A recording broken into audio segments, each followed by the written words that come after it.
education. Right. So when you come to my store, my ABC store, you help support my health insurance through purchases. When I go to your buy electric from your XYZ electric company, I help support your insurance because the cost of electricity includes the cost of the payer's part of the insurance. You don't, as an employee, you don't pay 100%. Your employer picks up a great part of that. Think about Cobra. Cobra is 100%. What you pay at work is part of it. So as a social contract, we help pay for each other's insurance, which is the basis of the ACA. Everybody pays. You have to have young people, you have to have older people, you have to have everybody on the system paying equally as a social contract. So when the Republicans and Congressman Babin, my personal congressman, I live in 77663, which is Village Mills, when he says he's going to repeal Obamacare or the ACA and replace it, when is he going to have a replacement? They have been talking for 7 years about repeal, but replace has never been part of the conversation. And if you take that away, that social contract away, then how do we as a society have a social contract? It's real simple. When you buy a new phone, you get downloads to correct mistakes, right? You don't throw the phone out, you download the app. When you have a car and you have a recall, you correct it by taking the car in for the recall. You don't throw the car out, right? So my suggestion to Congressman Babin is to please fix the ACA, correct the problems as a group, work across the aisle, and if you're going to repeal it, please give us a replacement for it. Don't just say we're going to have it in the future.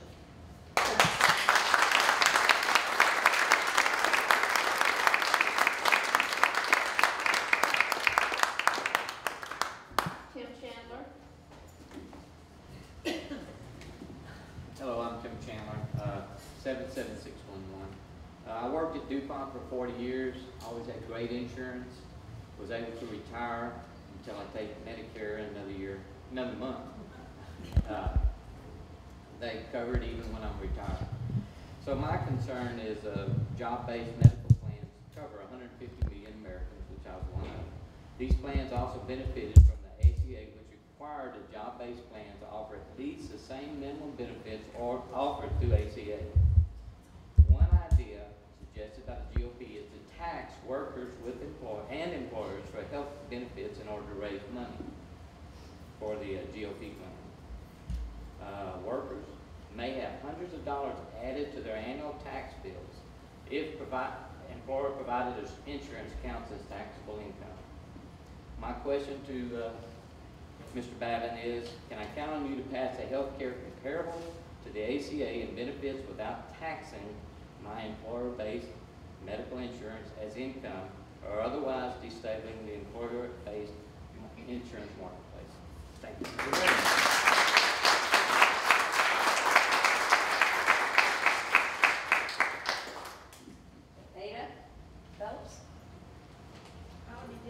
Oh, I'm sorry, I picked up the wrong look. Wrong file. I've got Karen Phelps here, though. Not by ACA. Oh, no, I'm sorry, you're right. Let me make sure I got all the ACA ones here. There you go.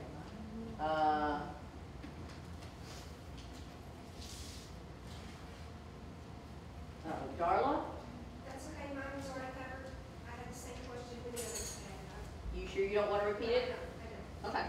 Thank you. All right, well then, does anyone else, before we go on, because I've got a lot of education questions because of the headlines today, is there someone else who wants to speak on it, on ACA that didn't write a question down? Now that we're rolling here. We've got plenty of time, so if somebody else wants to say something. I have another question. All right, come on.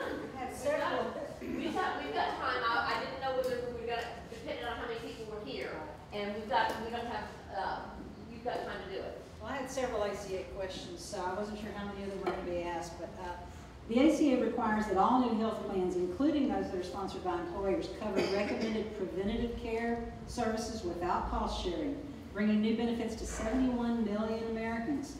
That means that individuals can get the screenings, the immunizations, the annual checkups that will catch illnesses early, hopefully, and could prevent altogether. This is one of the most popular provisions of the ACA, by the way, because we all need immunizations, or we need screenings, colonoscopies, mammograms, that type of thing. So my question to Representative Babin is, can you assure me that people will continue to have the same access to preventative health care services, such as immunizations, screenings, mammograms, contraception, without deductibles or copays?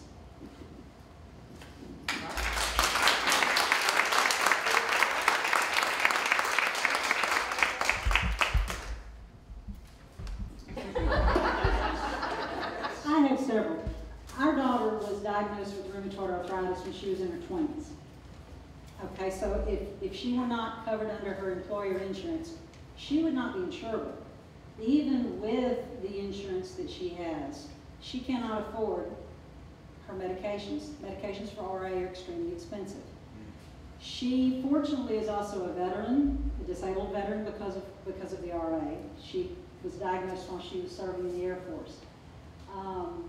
If she did not have a job that provided her insurance, there's no way she could afford. The VA is what pays right now for her prescriptions. If it weren't for that, if she were dependent on anything other than the VA or job offered insurance, there's no way she could afford the medications. Now she's in her 30s. To be at that age, we know what she's like when she has a flare-up and she's on the meds. I cannot imagine what quality of life she would have at all if she couldn't afford the medicines. So I need to know my assurance, because I don't know that she'll always have a job that has that coverage. Is my daughter going to be able to have the coverage she needs for her medical condition that may even be related to her Air Force service, which is why she's considered a disabled veteran? Will she be able to have insurance because of her pre-existing condition?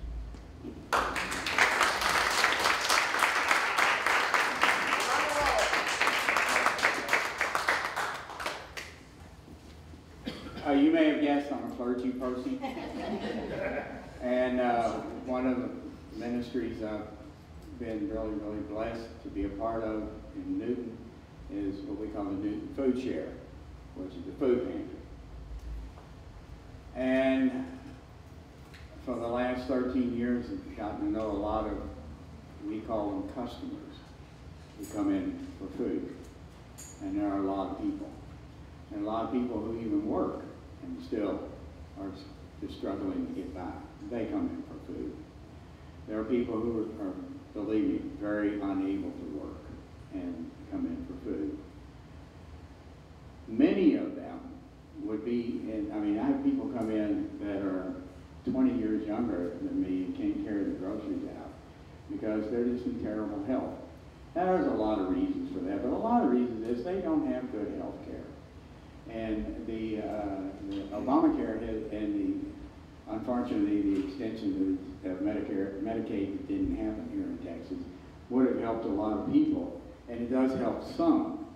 But what I hear Representative Babin coming from Congress right now is things like health saving plans, which are really good if you got a lot of money and you don't want to pay taxes, but are of absolutely no value to the people that I serve and the people that I've come to love and know, and just be like a big family.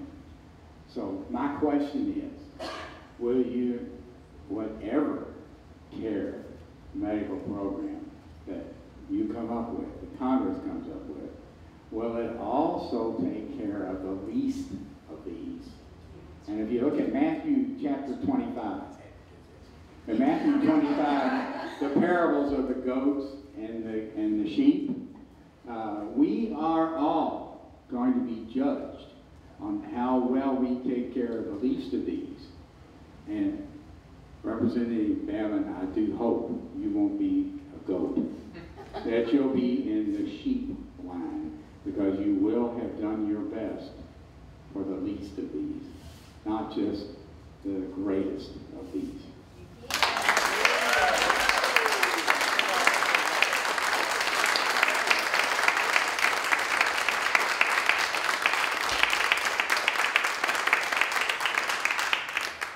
What we're here for.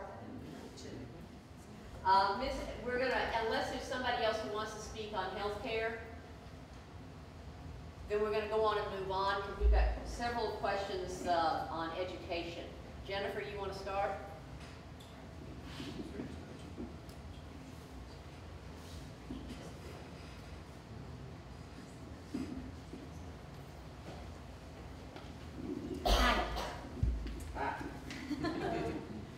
My name is Jennifer Williams, and I'm from Southeast Texas, obviously.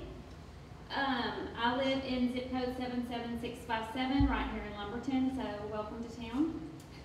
I'm the mom of 2 children who attend public schools. My daughter is when she was in 2nd grade, she was diagnosed with dyslexia. For the next 3 years, she received pull-out intervention services, which were so successful she no longer needs them, in conjunction with a 504 plan that provides her with needed accommodations in the classroom and for testing, including standardized testing. Without these services, my daughter would have never been able to make it through school, much less be an honor roll student, which she is today. House Bill 610 establishes an education voucher program that will allow public tax dollars to be used for private schools. Dr. Babin, can you promise me, as a mother, that funds appropriated to public schools will not be reduced if this bill is passed, immediately or in the long term? Because the Texas bill states the school will continue to receive money for 1 year, but no longer after that. Also, can you ensure that IDEA, which provides for services to special needs students, will not be repealed, and that public schools will continue to receive adequate funding for these necessary services?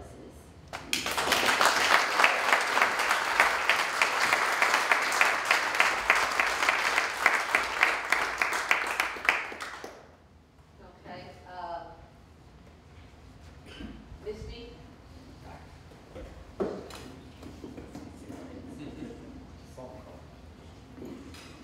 My name is Misty Gibson. I'm also a Newtonian, but I can promise I am not a clergy member. I shall not be preaching a sermon. Brother Joe took care of that for us. My zip code there in Newton is 75966. I serve as vice president on the board of trustees for Newton ISD. And many of you can identify with the fact that small rural schools, especially in this area, suffer from a poverty problem. Our school, we're a tight-knit community. They reclassified recently, so we're back up to 3A. We were 2A, and we're a family. Our superintendent is a product of our school. She's a graduate. The administrators on 2 of our campuses are products. One of them is a classmate of mine. Everyone on our board is a native Newtonian, -1. And the entire staff cares about the students. I see that many of you are educators, you know what I'm talking about, and it breaks your heart when you see a child that comes to school in the morning and is expected to perform at a level like this according to TEA and the state board, but that child has had no hot meals over the weekend because they have a parent that's either absent or a parent that cannot afford to provide a meal. And so that child gets free breakfast.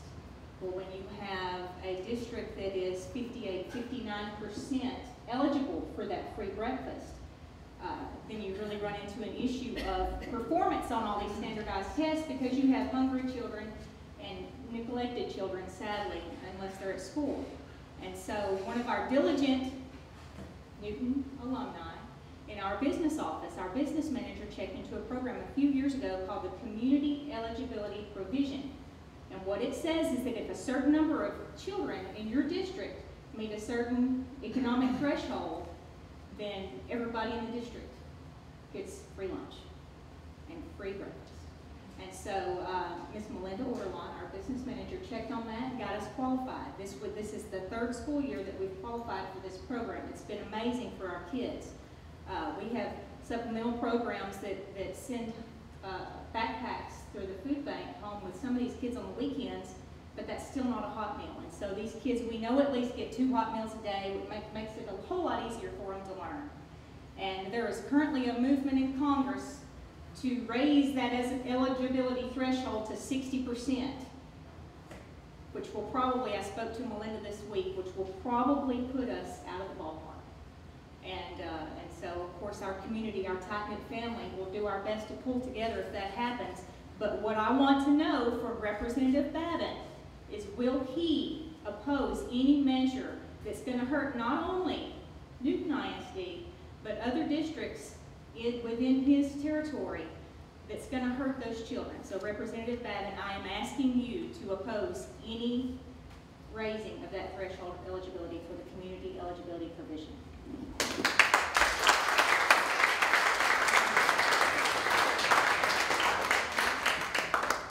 Karen Phelps.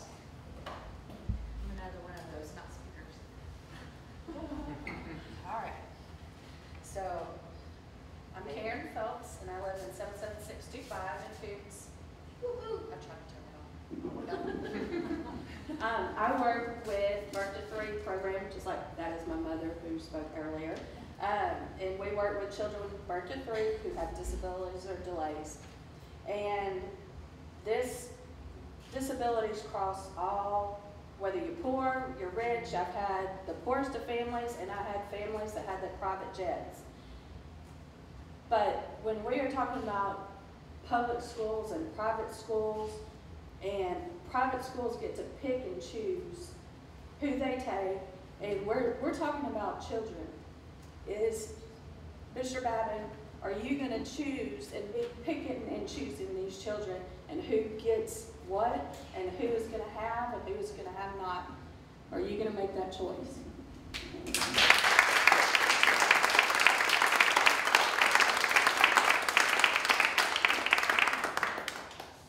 Karen Phelps. I'm sorry. Is that one's social? Is this a different one? Yes, ma'am. It's You want- Social Security and Medicaid. Yeah, do you want to do that one too, as long as you're here? I was thinking I just said your name. All right, on this one, and again, 77625 Cam Phelps. You know, I still have a few years before I have to worry about Social Security, Medicare, but I helped take care of my granddad, and he worked at Gulf Refinery, and somebody, you know, it's no longer existence, but until he retired, and he lived to be 100 years old. And he had retirement from there, but it was less than $200. If we're talking about cutting Social Security and Medicare, what's going to happen to these people that work all their life? And they have retirement, but we've done left that retirement level behind. And, you know, Trump said during the campaign repeatedly that he was not going to cut or change Social Security and Medicare. Yet we have plans in Congress that have been put forth by Ryan and possibly Babin that will cut them by 30 to 50%. I want to know, is he going to stand with Trump and what he said, or is he going to stand with Paul Ryan and that plan to cut people that have worked all their life in these programs?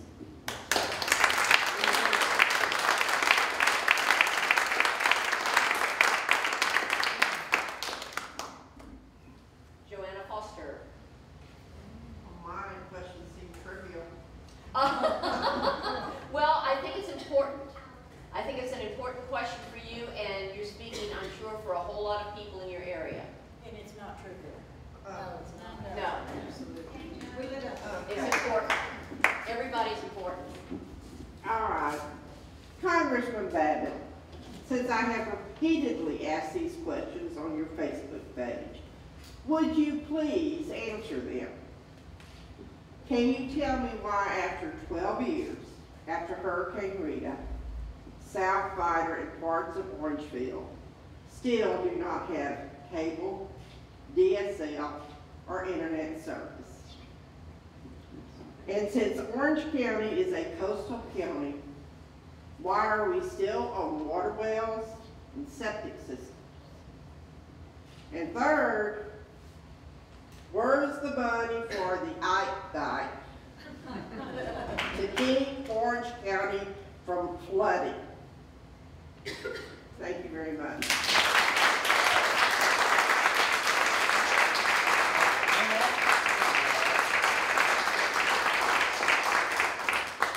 I don't have any more questions than anyone's written. Is there anyone else with, you got a question? Come on up. I'm not writing too much these days. All you need is a name and a zip code. Ooh. Yeah, and again, that writes. Representative Babin, as a former staff member of the U.S. House of Representatives, I know what you can do and what you can't do. So I'm going to tell you what I need you to do. I need you to oppose any bans on people trying to flee countries that are at war.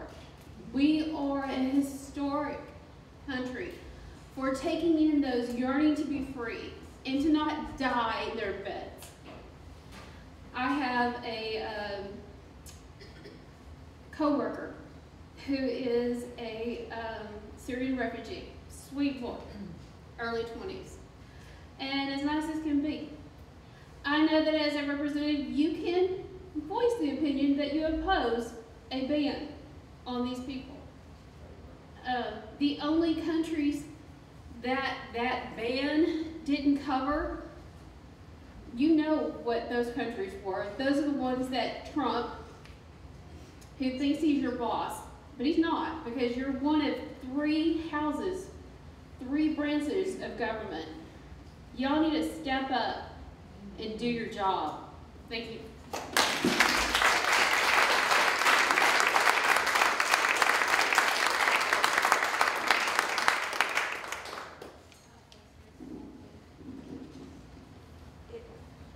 My question just dovetails with our preacher's. Say your name and Ada Phelps, just in case. 7765. And that has to do with, from my understanding, Medicare came about because people who were elderly could not get insurance. They have medications, you start falling apart, you have, more illnesses. Insurance companies would not insure them. So they developed Medicare for that reason. My concern is if they go back to some savings plan or giving us vouchers so that we find our own insurance, what's the difference? Are we going to be able to get insurance from private insurers with the same situation that we had in the beginning?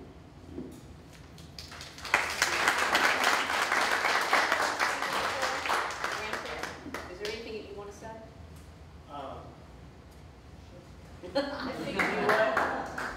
Ramsey is not in this district. He was in Weber's district last night, but he has quite a few opinions, and I would, and he's been helping us a whole lot. He's one of the backbone of Golden Triangle Indivisible. This is Ramsey Thakur.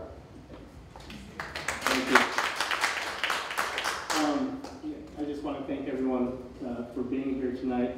I'm not a member of Representative Babin's district, but healthcare is very important to me because I'm a family physician, and so many of my patients come in every day and tell me how thankful they are for their Affordable Care Act insurance. They haven't seen a doctor for decades. Some of them haven't seen a doctor since they were kids. And they come and they see me with conditions, chronic conditions, high blood pressure, diabetes, that because they haven't seen a doctor in 10, 20 years, now they have congestive heart failure and worsening conditions. And I can't help but think if the Affordable Care Act gets repealed and these people lose insurance, how many of these patients that I see every day, how many of them will be dead in a year or in 2 years? You know, you were talking about Medicare and Medicaid.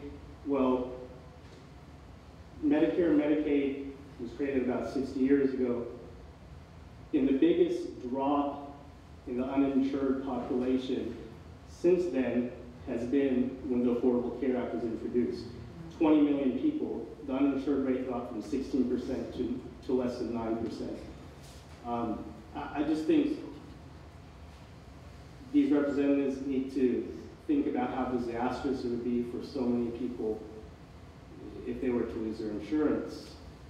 So, you know, and this crosses party lines. I mean, if you ask people, do they support the Affordable Care Act, or do they support some type of system that is either a single payer or very close to a single payer system? You don't use the words socialized medicine and other buzzwords like that. Most of us want a system like that, regardless if you're a Republican or Democrat. Most of us want a system that's going to cover as many people as possible. So healthcare is a big issue for everyone. And my wife spoke last night, and this is something different, but her parents are from Lebanon, and my parents are from Lebanon. And all four of her parents are refugees. They came here because of the civil war in Lebanon, and they were welcomed to this country, and they've been very successful. My wife's father is a pediatrician. You know, we're a country built on immigration. Everything good in this country is because of an immigrant at some point in their life coming here and making this country what it is today. And if we do something like block a certain amount of people just because of, you know, the borders they live in, or what religion they may be, how many future doctors, how many future presidents, well, maybe not presidents, but how many, you know, future engineers and teachers, you know, are we letting out of our country? So, you know, this is just the beginning of a movement, and like Shelby said, it's an intersectional movement, it's nonpartisan. This is just the very beginning, and you know, we still have a long way to go, but a lot of people are going to try to characterize us as aggressive and agitators, and you know, I would tell them don't mistake passion for aggression, because we are passionate about these issues, and we will continue to stand up for them and be a voice for people. So, thank you all for being here tonight.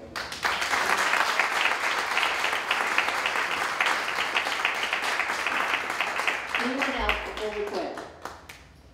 I knew if I gave you one more chance. Jeremy, 77657 here in Lumberton. I don't really have a question. What I have is a statement to Mr. Babin, and if you could support an idea as ridiculous as a wall, a border wall, when there's so many better things we could put that money to, then I'm glad you didn't get my vote, for one. I am partisan. I'm a yellow dog Democrat. And I'm not afraid to say that in Hardin County, when some people are, and I don't blame them. As a union plumber, healthcare, you talked about healthcare earlier. My union is very strong. We have 1,800 members, Local 68 out of Houston. And we have healthcare that is self-funded because our members give up part of their paychecks to fund our healthcare. I think everybody should have healthcare. I work hard. Y'all all work hard. We deserve it. And for somebody not to stand up for all the other people that don't have it, I mean, that's what we are. We're Americans. We should stand up, you know, against bullies. Border wall, it's a ridiculous idea, and that's not what us Americans are about.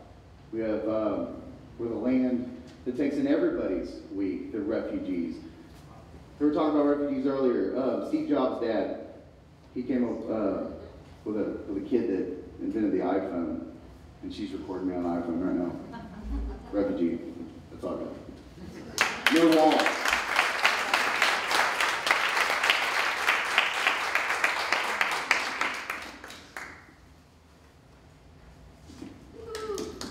My name is Darla Gillette. I live in Lumberton, 77657. I'm a nurse. I came in my uniform without realizing I had done that, so I put my jacket on so my boss doesn't fire me tomorrow. I am also a Yellow Dog Democrat. My statement to Mr. Babin is, I didn't vote for you. You won't get my vote. You won't get my money when you ask me for money because you don't represent me and refuse to represent me. You represent only your rich constituents. And that's not a fair deal. You are supposed to be representing everyone in your district. That's why you got elected. I am also afraid of the changes in healthcare as a nurse because I see every day people who didn't have a capability to see the physician I work for. I work for a rheumatologist. As we were speaking of rheumatoid arthritis, it is an expensive disease to have. I watched a young man who was a hard-working young man with ankylosing spondylosis, you guys look it up, it's his spinal disease, go from working every day to being in a wheelchair and not being able to move his entire spine within 6 months. He got ACA, began taking medication, and has gotten out of that wheelchair and has returned to work. Because he was able to get through ACA. I'm very disappointed that we're going to lose the kind of things that people need. I also believe in my Bible, and I read it, and I'm tired of people telling me that I don't believe, that I'm not a Christian because I'm a Democrat.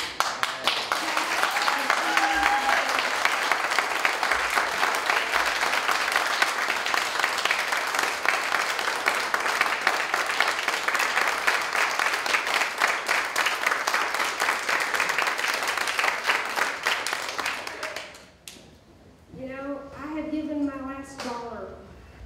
I have not paid my own bills to help other people eat, to pay for their medication, to do whatever they need. I can tell you, I'm not standing up here asking for this. I'm just telling you I'm that kind of person. And I don't like what our government is doing. And one thing happened today, and I'm glad the press is here, and we will never exclude you as long as I am.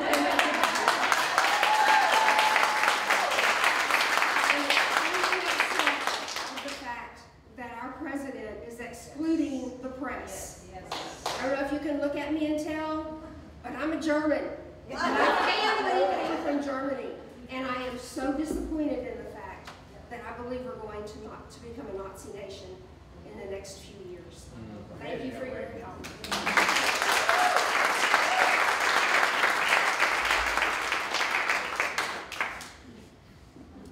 We're on a roll. I just have a point of information for Representative Babin. If you will look at your new energy bill and notice that there are charges for hurricane repair that Congressman Babin probably agrees with, since he lives in a co-op. They have co-op where he lives in Woodville. But they got money from FEMA, my tax dollars, your tax dollars, to repair their lines. They got to take that money off their income tax when they filed for their income tax. And we're using, which was our tax dollars. And now, our tax dollars are going to have to pay for the repair they've already been repaid and gotten a tax refund for. So that's brand new, guys. Yeah. Triple digit.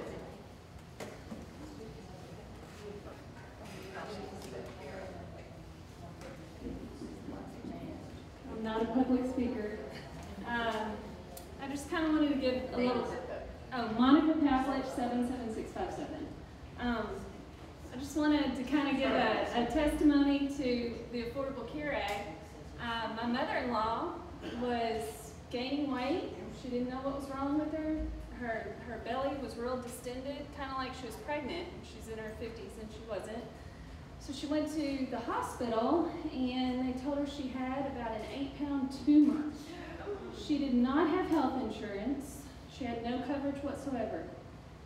She went and got Obamacare, the Affordable Care Act. Within a span of 3 weeks, they had a surgery scheduled for her. They removed it, cancer-free. She's doing great. She works delivering packages all day, every day. She would not be alive if it wasn't for Obamacare. And she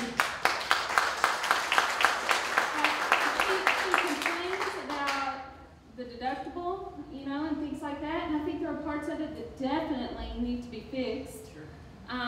But you can't yank it away because she would have died without it.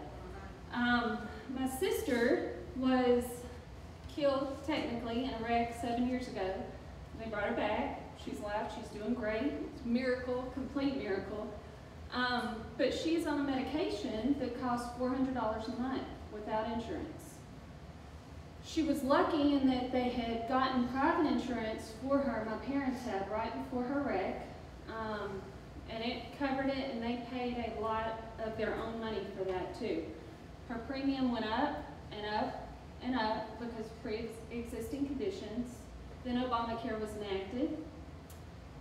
My parents were scared to put her on it because they were scared they were going to repeal it and she would be stuck with a pre-existing condition and no ability to pay for anything. She was lucky because she works with me now and she was able to get insurance. But $400 a month is unaffordable for many, many people. So don't repeal Obamacare. Change what's not working little by little and make it what it's meant to be. And what it's meant to be is what we all have a right to. It's not socialism. It's American. We're the greatest country in the world.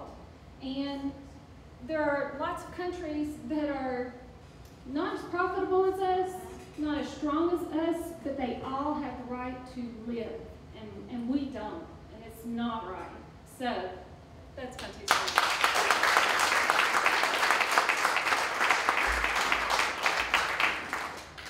Okay, all right, real quick. Okay. Real fast, I promise. Okay, so in 2008, we ran off a cliff. Wall Street ran us off a cliff. Estimates are there was $300 trillion just disappeared out of our economy, right? So when the Democrats were in office, we passed Dodd-Frank, right? Which was a protection against running off the cliff. So now we have Speaker Ryan, who is called a policy wonk, and I hate that term because he's been proposing that same budget that he's proposing for probably 10 years. What he wants to do is to take Medicare and Social Security and turn it over to the very people who drove us off the cliff in 2008. And at the same time, back off the protections of Dodd-Frank. I have 2 words for him: Wells Fargo.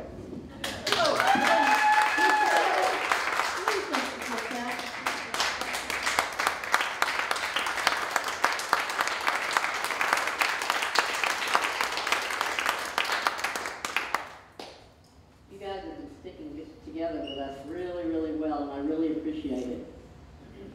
I think we're going to close at this point, unless somebody else has something that's just really a burning question for Representative Babin.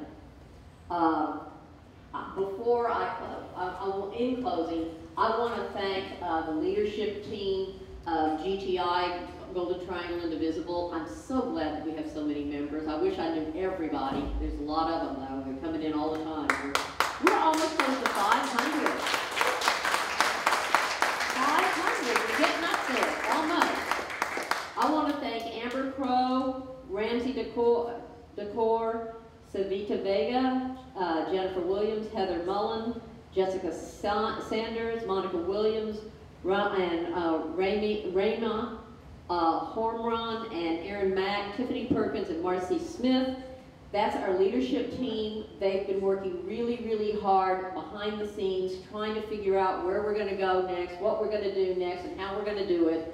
And like I said, if you all have any suggestions, if you all have anything that you think you could do that needs to be done, it's not that we don't want to do it, it's that we don't have the time, we don't have the resources, and we don't have our brain power anymore. We get fried by the end of the night. We go home, we go to bed fried. Our next mission is to elect responsible local leaders. We need to rally, we need to get be deputized to register voters. We need to get those voters out to the polls for the municipal elections, the board elections, the city council elections, and you need to know your candidates and you need to make sure that you support them, and that's where we're going to start, with our grassroots level, with the municipal. I'm Reverend Joe Miller Jr. I'm from Newton, Texas, and I'm a retired pastor in that area. I was a local pastor there for about 10 years, and then I retired and stayed in East Texas because I love East Texas. Oh, yeah, I know. Look, we gotta make sure we're perfect. That'll work. Okay. Okay. So, why did you come out today? Well, I came out today because I have a great passion for this country and the values of this country. I think our values are very much a part of our tradition and our religion for many, many years. And I see a lot of issues that worry me, disturb me, largely coming from our government and the direction in which we're headed. One of those has to do with what has been called Obamacare, or the Affordable Care Act. And one of my ministries is, and I'm still active doing this, is running the local food pantry. And we feed about 150 families a month, and it's a pretty big operation. And I see a lot of people and a lot of hurt, a lot of suffering. And a lot of that is because they have such poor medical care. And you can tell it. There's people that are chronically ill and yet they can't receive any care. That has improved some with Obamacare. It would have improved more had Texas allowed the Medicaid expansion, which we did not. So it cut out a lot of people. If Obamacare goes away, that situation is even going to get worse. And there are going to be people who die, who suffer and die, just because our government, for some reason, thinks Obamacare is so bad. Obamacare is not perfect. No medical care system is perfect. Ours needs a lot of change, but Obamacare could be improved rather than just pulling the carpet out from underneath people. And that's what I perceive is going to happen. It's going to go away. It's going to be replaced maybe, but even if it's replaced, it's going to be replaced with something that's inadequate. Our medical system in America ought to cover every single mother, father, grandfather, grandmother, woman, child, male, and everybody in between. And it's included. And it should be just part of being an American. There are other countries who have that, and we don't. Countries who don't have near the resources we do, and we don't. So I am here to, hopefully I wanted to speak to Representative Brian Babin, didn't get to try to influence him to change the direction in which Congress is taking us and change the direction in which our president is taking us.